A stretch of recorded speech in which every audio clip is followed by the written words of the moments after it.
வணக்கம் நண்பர்களே. என்னென்னா, இந்த 70 வருஷ கட்சி, 50 வருஷ கட்சி, எவங்கூடையும் கூட்டணியில் எந்த காலத்துலேயும் எவங்கூடையும் ஒன்றா சேர மாட்டேன்னு ஒரு 16 வருஷமாக ஒருத்தர் பேசிகிட்டு இருக்கார்ல. 3 பேர் சேர்ந்து அம்பா சமுத்திரத்துக்கு இப்போ ஒரு ஆளை ரெடி பண்ணி வச்சுருக்கீங்கள.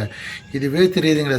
அந்த மகாபாரத்தில் சகுனி சொன்ன மாதிரி ஒரு பிளானை போட்டு, அந்த சகுனியோட பிளானை போட்டு ஆட்சியை ஒரு மாதிரி முடிச்சிடுறாங்களே அந்த மகாபாரத்தில். அதில் அதுதாங்க இப்போ பண்ணுறீங்க. என்ன பண்ணனாலும் ஒன்றும் பண்ண முடியலன்னு இப்போ தெரிஞ்சு போச்சு.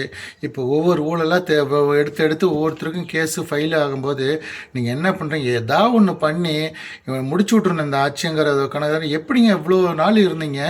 உங்களுக்குன்னு ஒரு சுயமரியாதையும் ஒரு சுய கட்சி இருந்தது. அதெல்லாம் ஒரு செகண்டில் மறந்துட்டு உங்களால் உங்கள் கட்சியில் ஒரு பேசக்கூடிய ஒரு ஆள் இல்லைங்கிறதுக்காக, நல்லா பேசுகிறாங்க ஒரு ஆளுக்காக 2 பேர் சப்போர்ட் பண்ணி பொது வேட்பாளராக ஒருத்தர் நிறுத்துறீங்க பார்த்தீங்களா?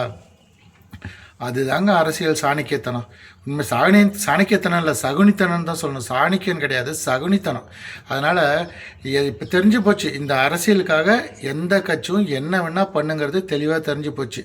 அந்த நாம் தமிழர் கட்சியும் சேர்ந்து தான். இனிமேல் அவங்க கொள்கை கோட்பாடு இதெல்லாம் நீங்கள் பேசவே கூடாது. மற்றவனை குத்து சொல்லக்கூடாது. கூட்டணி பேசக்கூடாது. நீங்களும் இப்போ கூட்டணியில் காசு வாங்கிட்டு தான் வேலை பார்த்துருக்கீங்க.